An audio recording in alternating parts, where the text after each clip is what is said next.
Edward Heimberger first started serving the United States as a clown. Traveling with a circus in Mexico, he was able to spy the comings and goings of German U-boats in Mexican ports in the run-up to the Second World War, reporting to U.S. Army intelligence.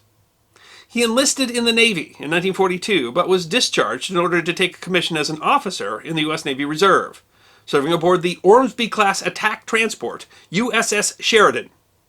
It was as a lieutenant junior grade aboard the Sheridan that he went to the bloody Battle of Tarawa. Tarawa is an atoll, a ring-shaped coral reef, some 2,400 miles southwest of Pearl Harbor, now part of the island nation of Kiribati.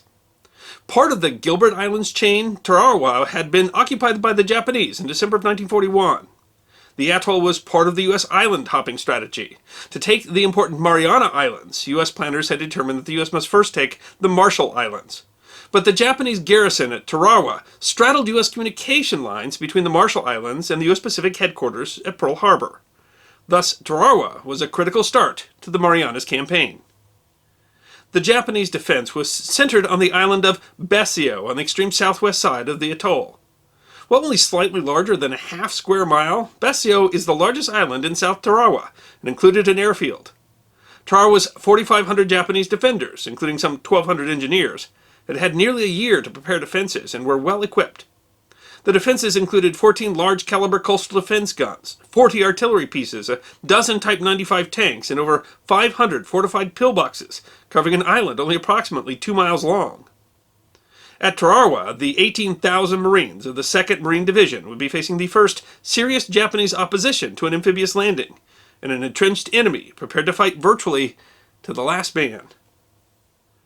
Tarawa was a particularly vicious battle against a fanatically determined enemy. The 2nd Marine Division took over 3,100 casualties, killed and wounded, while another 687 U.S. Navy personnel died when the escort carrier USS Liscum Bay was sunk by a torpedo. While the United States had taken nearly 4 times as many casualties on Guadalcanal, those had been spread out over a 5-month campaign, while almost all of the Tarawa casualties had been inflicted in just 72 hours. The U.S. public was shocked at the number of casualties taken such a small, remote, and seemingly unimportant island. The numbers were even more shocking for the Japanese garrison. Of the 3,600 men of the Japanese military garrison, only 1 officer and 16 men surrendered. The Japanese had fought nearly to the last man. The USS Sheridan, with a complement of some 520 officers and men, carried approximately 1,500 U.S. Marines, who would embark largely on the ship's 22 LCVPs, or Landing Craft Vehicle Personnel. The LCVP, commonly called a Higgins boat, was constructed largely of plywood. With a crew of 4, the boats could carry 36 troops, or about 1 platoon. The 36-foot boats carried 2 30-caliber machine guns and could make about 12 knots. In the first assault on Tarawa, the Sheridan's LCVPs carried 8 Marine assault teams in 4 waves. In addition to the boats carrying troops, 1 LCVP was assigned as a control boat to the boat group commander, responsible for directing the operations of the landing waves. And an additional LCVP was assigned as the salvage boat, which aided the control boat and was responsible for evacuating wounded.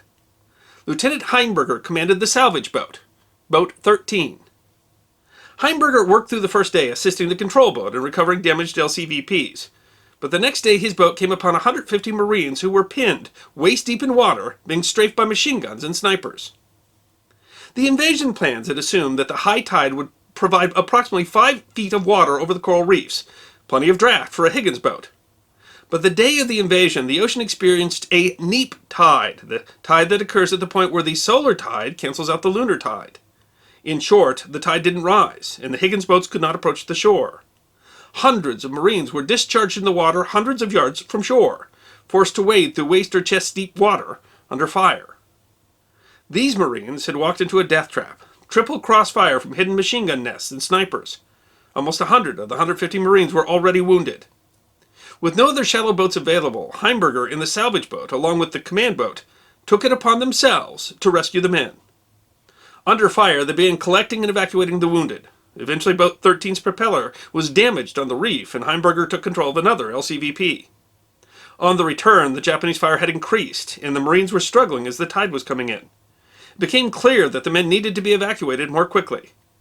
Heimberger collected more LCVPs, with the idea of collecting all the men in one trip, but the enemy fire was so strong that instead he decided to have the 3 boats use their machine guns to suppress the enemy fire, while the 4th evacuated casualties.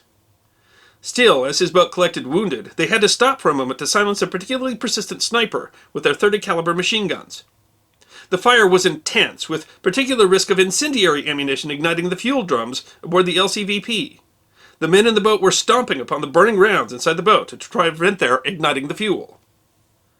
Because of the actions that Heimberger took upon himself, he and his boat personally rescued 47 wounded Marines, and he supervised the rescue of 30 more. For his bravery, subjecting himself to fire to rescue others, he was awarded the Bronze Star with Combat V, an award to recognize individuals for heroic achievement while exposed to personal hazard during direct participation in combat operations.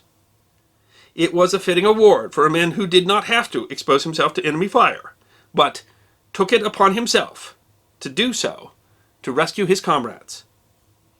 And it is even more impressive in that Edward Heimberger had had such an established acting career before the war, having had starring roles in 17 feature films, including the popular Brother Rat films alongside Ronald Reagan and Jane Wyman, as well as a slew of Broadway and television appearances filmed before he entered the service, that he could easily have chosen a position that would never have put him anywhere near enemy fire.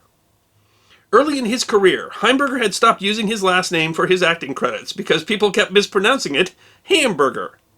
Instead, Edward Albert Heimberger used his middle name, and Eddie Albert went on to have a stunning more than 50-year acting career that included hundreds of film credits, 2 Oscar nominations for 1953's Roman Holiday and 1972's The Heartbreak Kid, and numerous TV roles, including, of course, perhaps his most famous, as attorney Oliver Wendell Douglas opposite Ava Gabor's Lisa in the beloved sitcom Green Acres. Towards the end of his long and distinguished acting career, Eddie Albert was asked in an interview of which of his many hundreds of film and theater roles he was most proud. After thinking it over for a moment, he said, "I'm not proud of any of the acting. I am most proud of that day at Tarawa." Edward Albert Heimberger, a hero of the Battle of Tarawa, passed away in 2005, the age of 99. If you enjoyed this History Guy short, then feel free to click that like button, subscribe to our channel, and check us out on Patreon, Twitter, Instagram, Facebook, and our merchandise on teespring.com.